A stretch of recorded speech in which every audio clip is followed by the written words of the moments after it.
നിത കഴിഞ്ഞ ദിവസം ഇതുമായി ബന്ധപ്പെട്ട് പരിശോധന നടത്തിയിരുന്നു. ആ പരിശോധനയിലാണ് കൃത്യമായി തന്നെ ഉപകരണം അവിടെ ഓഫീസിൽ തന്നെ ഉണ്ട് എന്ന് അന്വേഷണ സംഘത്തിന് കണ്ടെത്താൻ കഴിഞ്ഞിട്ടുള്ളത്.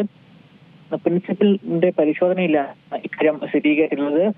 കാണാതായി എന്ന് മന്ത്രിയായിരുന്നു ഇതുമായി ബന്ധപ്പെട്ട് മെഡിക്കൽ കോളേജിന് ഉപകരണങ്ങൾ കാണാതായി എന്ന് ഇതുമായി ബന്ധപ്പെട്ട് നടത്തിയ പരിശോധനയിൽ, അല്ലെങ്കിൽ നേരത്തെ ഡോക്ടർ ഹാരിസ് ഉന്നയിച്ച ആരോപണങ്ങളുടെ പശ്ചാത്തലത്തിൽ അത് അന്വേഷിക്കാൻ നിയോഗിച്ച സമിതിയായിരുന്നു ഇത്തരത്തിൽ ഉപകരണങ്ങൾ കാണാതായെന്ന ഒരു കാര്യം കണ്ടെത്തിയിരുന്നത്. ടിഷ്യൂ മോസിലേറ്റർ എന്ന ഉപകരണമാണ് ഓപ്പറേഷൻ തിയേറ്ററിൽ തന്നെ കാണാതായി എന്ന് ഇതുമായി ബന്ധപ്പെട്ട് രേഖപ്പെടുത്തിയിരുന്നത്. പക്ഷേ അത് ഓപ്പറേഷൻ തിയേറ്ററിൽ തന്നെ ഉണ്ടെന്നാണ് ഇപ്പോൾ പ്രിൻസിപ്പലിന്റെ പരിശോധനയിൽ സ്ഥിരീകരിച്ചിരിക്കുന്നത്. ഡോക്ടർ ഹാരിസ് ചിറക്കലിന്റെ വെളിപ്പെടുത്തലിന് പിന്നാലെയാണ് വിദഗ്ധ സമിതി സമർപ്പിച്ച റിപ്പോർട്ടിൽ ഈ ഉപകരണം കാണാനില്ല എന്ന ഒരു പരാമർശം ഉണ്ടായിരുന്നത്. അത് തീർത്തും തെറ്റാണെന്ന് ഇതുമായി ബന്ധപ്പെട്ട് സ്ഥിരീകരിക്കുന്നു. ഒപ്പം തന്നെ ഏറ്റവും പ്രധാനമായും മറ്റൊരു ഗുരുതര ആരോപണം ഇതുമായി ബന്ധപ്പെട്ട ഡോക്ടർ ഹാരിസ് ഉയർത്തുന്നുണ്ട് എന്നതാണ് പ്രധാനപ്പെട്ട ഒരു കാര്യമുള്ളത്. തന്നെ കൊടുക്കാനും വ്യക്തിപരമായ ആക്രമിക്കാനും ശ്രമം നടക്കുന്നുവെന്നും ഓഫീസ് മറ്റൊരു പൂട്ടിയത് അധികൃതർക്ക് മറ്റെന്തോ ലക്ഷ്യമുള്ളത് കൊണ്ടാണെന്നും ഇതുമായി ബന്ധപ്പെട്ട് അദ്ദേഹം ആരോപിക്കുന്നുണ്ട്.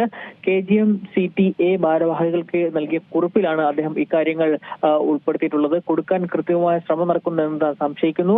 ഔദ്യോഗികമായ രഹസ്യരേഖകളടക്കം ഓഫീസ് മുറിയിലുണ്ട് എന്നും അദ്ദേഹം ഈ കുറിപ്പിൽ പറയുന്നുണ്ട്. തിരുവനന്തപുരം മെഡിക്കൽ കോളേജിലെ യൂറോളജി വിഭാഗത്തിലെ മോർസലോസ്കോപ്പ് എന്ന ഉപകരണം കാണാതായതിൽ അന്വേഷണം വേണമെന്ന് വിദഗ്ധ സമിതി നിർദ്ദേശിച്ചത്. ഈ ഉപകരണം അവിടെ തന്നെ ഉണ്ടെന്ന് നിലവിൽ ഡോക്ടർ ഹാരിസ് പറഞ്ഞു.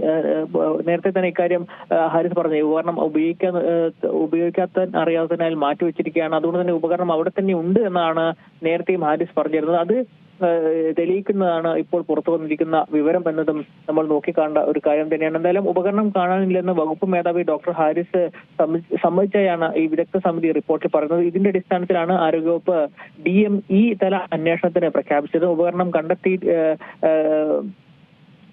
കാണാതായിട്ടില്ലെന്നും മാറ്റിവെച്ചതെന്നും ഡോക്ടർ ഹാരിസ് നേരത്തെ ആവർത്തിച്ച് വ്യക്തമാക്കിയിരിക്കുന്നു. എന്തായാലും ഉപകരണം ആശുപത്രിയിൽ തന്നെ ഉണ്ട് എന്നതാണ് ഏറ്റവും ഒടുവിലായി നമുക്ക് അറിയാൻ കഴിഞ്ഞിട്ടുള്ളത്. ഒപ്പം തന്നെ ഡോക്ടർ ഹാരിസിന്റെ മുറി മറ്റൊരു താഴിട്ട് പൂട്ടുന്ന ഒരു സാഹചര്യത്തിലേക്ക് കാര്യങ്ങൾ എത്തുന്നു എന്നതും നമ്മൾ നോക്കിക്കാണ്ട ഒരു കാര്യം തന്നെയാണ്. അദ്ദേഹം പറഞ്ഞിരിക്കുന്ന പല രേഖകളും അടക്കം അദ്ദേഹത്തിന്റെ ഓഫീസ് മുറിയിലുണ്ട്. അത് ഏതെങ്കിലും തരത്തിൽ അതിൽ എന്തെങ്കിലും കൃത്രിമം നടത്താനാണോ ഇത്തരത്തിൽ മറ്റൊരു പൂട്ടിട്ട് തന്റെ മുറി പൂട്ടിയതെന്ന് സംശയിക്കുന്നതായും ഇതുമായി ബന്ധപ്പെട്ട ഡോക്ടർ ഹാരിസ് ആരോപണമായി തന്നെ ഉയർത്തുന്നുണ്ട്.